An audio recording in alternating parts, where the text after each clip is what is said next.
On the first day we had a net profit of $281.40, and second day $171.90, and today, the total for the week.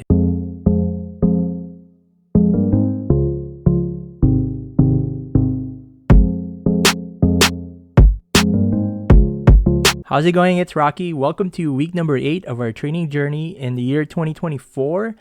And finally, we have some profits that I can share. So stick around to see how we did for the week. And before we get started, just a quick disclaimer. This is for informational and entertainment purposes only and should not be relied upon as a basis for investment decisions.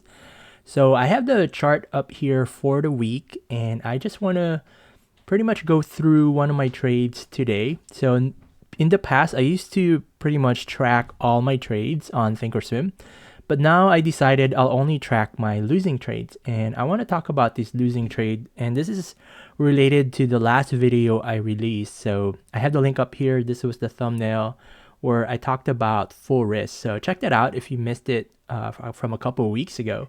But I want to talk about this specific trade that I have. I did lose this trade, my only losing trade for the day. However, I'm pretty proud of how I pretty much managed this. So with this trade, I'll just go through the entries, right? This is what I use to trade. It doesn't mean I'm right, okay? It's just over the few years, it has a high probability of winning for me. Just for this specific one, it didn't work out essentially. Because you can see here on the time base, we were on the overbought side as far as the stochastic RSI goes. And then on the MACD, you had crossed over. So that's usually when I like to enter on the time base. And then to the right, on the tick base side, you can see that we were also on the overbought side, which is when I like to go long. And if you look at the crossover on the MACD, had crossed over before that. So these were all good signs of an entry.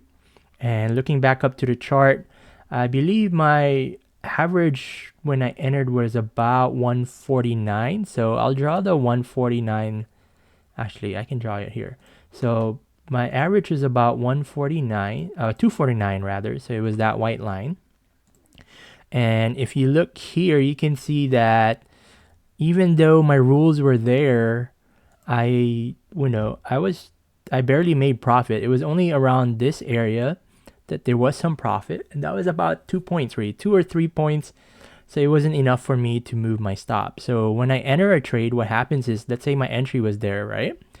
I do have a bracket right when I enter where I have a limit up here and I have a stop around right here. And this OCO or bracket that I have is pretty much 1-to-1. That's just what I'm comfortable with. And what happens is, if I'm ever in profit and there's a little bit of gain there, what I do is I move the stop up above so I can lock in some profits. So that's my strategy when I'm trading. However, should it ever go south on me, I leave it alone. What that means is this area right here, this is my full risk. I accepted that full risk before I even entered. So I don't try to move my stop closer to it, or I don't try to pretty much do other things like add another contract. In this case, for this specific one though, just because I thought it was reversing, I did add one more contract right here. So I have some exceptions there. It really depends on how it's doing. So I added another one there, and by adding that, it changed my average to about 231, which I'm gonna draw right here. So my new just to go through the lines here. So my initial entry was over here at 249, and by averaging down, I was now down at 231. And then at the same time, I still did not. I pretty much did not move my stop loss because that's my full risk. I have decided that I will mostly trade with one lot or one contract up to 2 lots. And then unfortunately for this one, it just was not going my way and it just kept going down. And I was pretty much stopped out right here. I was stopped out, but what was good about it is that I knew that I was willing to risk that amount. So at that point, I think I was down about $400 per account. And usually I try to, I don't know, it's just a part of me that doesn't like to lose, right? I usually go back in right away, but I made sure this time, I took a breath and I waited for the right opportunity before trading again. And thankfully, we zoom out a little bit here. During this move right here that you see the reversal occur, I was able to pretty much go long. And then on this down move here, I was able to go short on one contract. So whatever I lost previously, I was able to recover and then had a little bit of some profit today. So I just want to go through that exercise because I think it's really important to understand what your full risk is before entering a trade and how to react if that full risk is hit. So pretty proud of how I was able to recover today. And I did post how my results were on YouTube. You can see here, I do have multiple accounts again because Apex did have a 90% off sale. So if you're interested, check it out. I do have an affiliate link, but I don't talk about it too much. I've yet to make a penny from it. But if you wanted to help the channel out, it's on the description.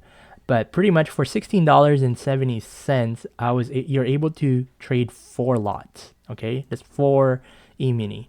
What does that mean? If you're trading the YM like I am, and you're using your own money for Thinkorswim, because it's not a discounted brokerage. I'm talking about Thinkorswim here. One contract will cost you about $8,800 for just one contract. So in reality, for me to trade 4 E-minis, I would need at least 32,000, which is a lot of money. And this is why a lot of people like to do the prop firms, but they don't realize how futures is already leveraged, and then doing prop firm, you're even more leveraged. So something to think about if you're new to this. But I did want to talk about my results today. What we're going to focus on is just the PAs. Okay, so I do have 3 PAs, which is right here.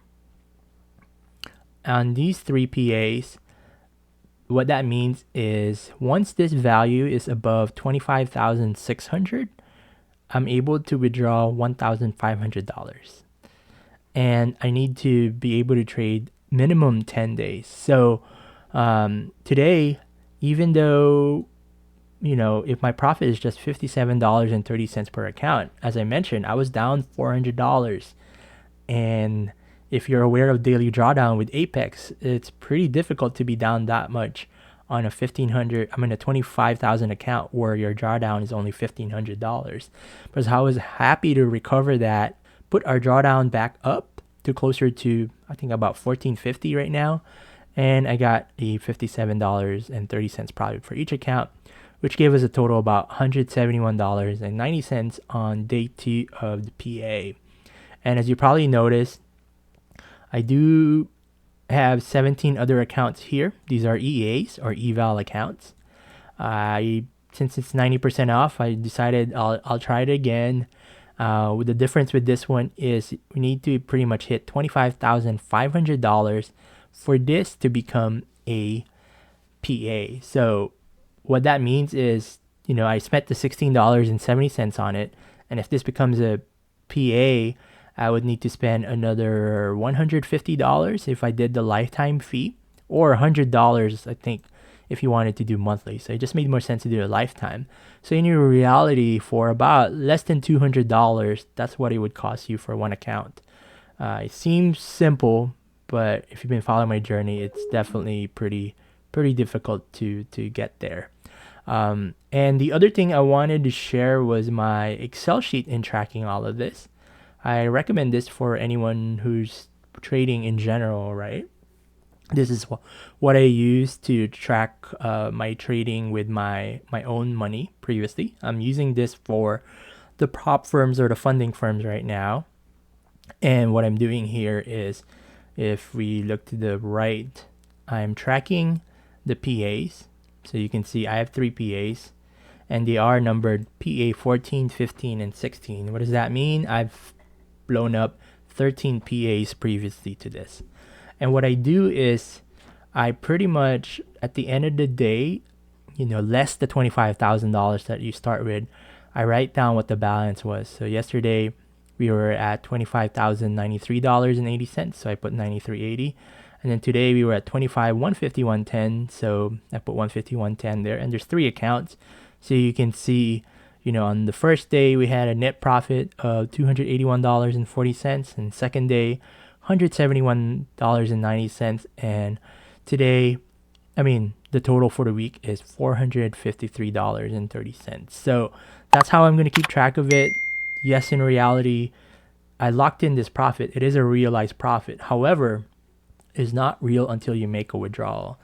So what does this mean? So on this column right here, this value needs to be at 1.6K. And once that's at minimum 1.6K, I'm able to withdraw $1,500. So that times 3, that'll be a good amount. And how Apex gets you, right? When they say that times 20, think about the possibilities of that. But for now, just taking it day by day. I haven't had a payout since September 2023. I do want to change that, and hopefully in March 2024, we are able to make a payout. So yep, that is my content for the week. I'm going to try and go back to doing this every Friday. I know it's been tough to do this every Friday because I haven't been having this type of results. So hopefully we can continue this. Hopefully I don't blow anything up. Hopefully I didn't jinx it by just saying all of that. But thank you all for tuning in. I appreciate your time, and hopefully you liked the content. But if you didn't, hopefully give me another chance, and I'll see you on the next one. All right, have a good one.